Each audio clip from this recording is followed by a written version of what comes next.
All right, chapter 79. In those days, Moses was feeding the flock of Reuel the Midianite, his father in law, beyond the wilderness of Sin.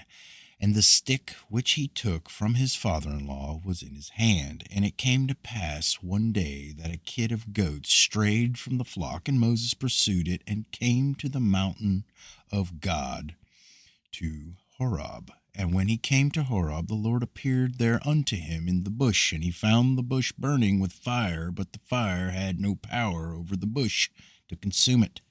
And Moses was greatly astonished at this sight, wherefore the bush was not consumed. And he approached to see this mighty thing. And the Lord called unto Moses out of the fire, and commanded him to go down to Egypt, to Pharaoh king of Egypt, to send the children of Israel from his service. And the Lord said unto Moses, Go return to Egypt, for all those men who sought thy life are dead, and thou shalt speak unto Pharaoh to send forth the children of Israel from his land. And the Lord showed him to do signs and wonders in Egypt before the eyes of Pharaoh and the eyes of his subjects, in order that they might believe that the Lord had sent him. And Moses hearkened to all that the Lord had commanded him, and he returned to his father-in-law and told him the thing. And Reuel said to him, Go in peace. And Moses rose up to go to Egypt, and he took his wife and his sons with him. And he was at an inn in the road, and an angel of God came down and sought an occasion against him. And he wished to kill him on account of his firstborn son, because he had not circumcised him, and had transgressed the covenant which the Lord had made with Abraham. For Moses has hearkened to the words of his father-in-law, which he had spoken to him, not to circumcise his firstborn son, therefore he circumcised him not. And Zipporah saw the angel of the Lord seeking an occasion against Moses, and she knew that this thing was owing to his not having circumcised her son Gershom. And Zipporah hastened and took of the sharp rock stones that were there, and she circumcised her son, and delivered her husband and her son from the hand of the angel of the Lord. And Aaron the son of Amram, the brother of Moses, was in Egypt, walking at the riverside on that day. And the Lord appeared to him in that place, and he said to him, Go now towards Moses in the wilderness. And he went and met him in the mountain of God, and he kissed him. And Aaron lifted up his eyes and saw Zipporah, the wife of Moses, and her children. And he said unto Moses, Who are these unto thee? And Moses said to him, They are my wife and sons, which God gave to me in Midian. And the thing grieved Aaron on account of the woman and her children. And Aaron said to Moses, Send away the woman and her children, that they may go to her father's house. And Moses hearkened to the words of Aaron, and did so. And Zipporah returned with her children, and they went to the house of Reuel, and remained there until the time arrived when the Lord had visited his people, and brought them forth from Egypt, from the land of Pharaoh. And Moses and Aaron came to Egypt to the community of the children of Israel, and they spoke to them all the words of the Lord, and the people rejoiced, and exceeding great rejoicing. And Moses and Aaron rose up early on the next day, and they went to the house of Pharaoh, and they took in their hands the stick of God. And when they came to the king's gate, 2 young lions were confined there with iron instruments, and no person went out or came in from before them, unless those whom the king ordered to come. When the conjurers came and withdrew the lions by their incantations, and thus brought them to the king. And Moses hastened and lifted up the stick upon the lions, and he loosed them. And Moses and Aaron came into the king's house. The lions also came with them in joy, and they followed them and rejoiced, as a dog rejoices over his master when he comes from the field. And when Pharaoh saw this thing, he was astonished at it, and he was greatly terrified at the report, for their appearance was like the appearance of the children of God.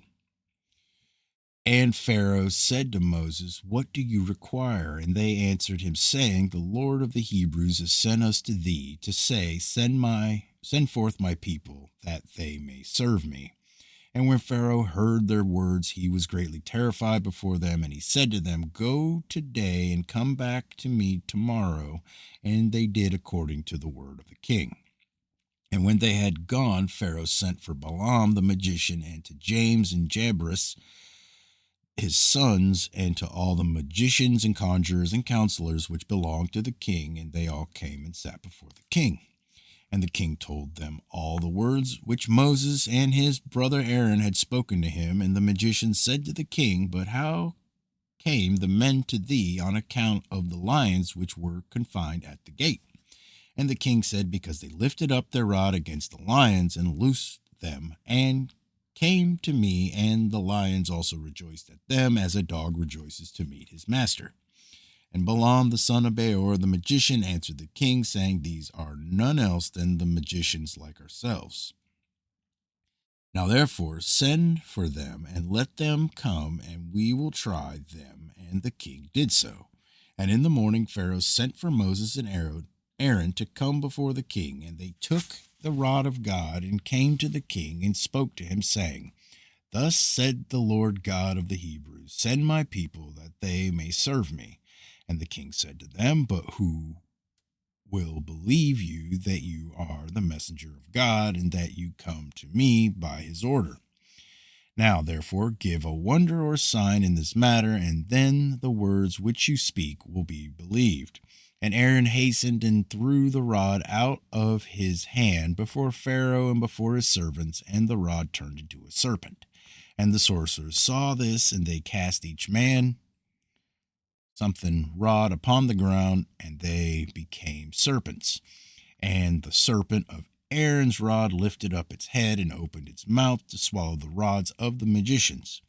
And Balaam the magician answered and said, "This thing has been from the days of old, that the serpent should swallow its fellow, and that living things devour each other.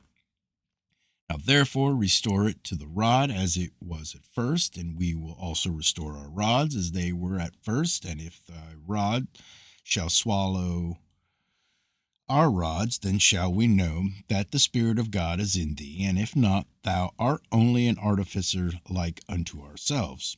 And Aaron hastened and stretched forth his hand and caught hold of the serpent's tail, and it became a rod in his hand. And the sorcerers did the like with their rods, and they got hold each man of the tail of his serpent, and they became rods as at first. And when they were restored to rods, the rod of Aaron swallowed up their rods.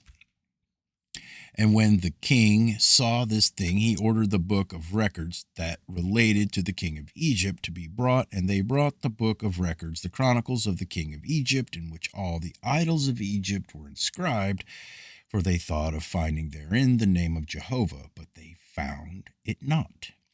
And Pharaoh said to Moses and Aaron, "Behold, I have not found the name of your God written in this book, and his name I know not." And the counselors and wise men answered the king, "We have heard that the God of the Hebrews is the son of the wise, the son of an ancient kings." And Pharaoh turned to Moses and Aaron and said to them, "I know not the Lord whom you have declared, neither will I send his people." And they answered and said to the king, "The Lord of gods is his name, and he proclaimed his name over us from the days of our ancestors, and sent us, saying, Go to the Pharaoh and say unto them, send people, that they may serve me. Now therefore send us, that we may take a journey for 3 days in the wilderness, and there may be sacrifice to him. For from the days of our going down to Egypt, he has not taken from our hands either burnt offering, obligation, or sacrifice. And if thou wilt not send us, his anger will be kindled against thee, and he will smite Egypt either with the plague or with the sword." And Pharaoh said to them, "Tell me now his power and his might." And they said to him, "He created the heaven and the earth, the seas, and all the fishes. He formed the light, created the darkness, caused rain upon the earth, and watered it, and made the herbage and grass to sprout. He created man and beast, and the animals of the forest, the birds of the air, and the fish of the sea. And by his mouth they live and die. Surely he created thee in thy mother's womb, and put into thee the breath of life. and reared thee, and placed thee upon the royal throne of Egypt. And he will take thy breath and soul from thee, and return thee to the ground whence thou wast taken. And the anger of the king was kindled at their words, and he said to them, But who amongst all the gods of nations can do this? My river is mine own, and I have made it for myself. And he drove them from him, and he ordered the labor upon Israel to be more severe than it was yesterday and before. And Moses and Aaron went out from the king's presence, and they saw the children of Israel in an evil condition, for the taskmasters had made their labor exceedingly heavy.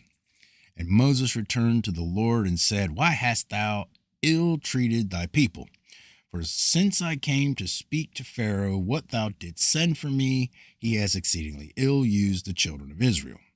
And the Lord said to Moses, Behold, thou wilt see that with an outstretched hand and heavy plagues Pharaoh will send the children of Israel from his land.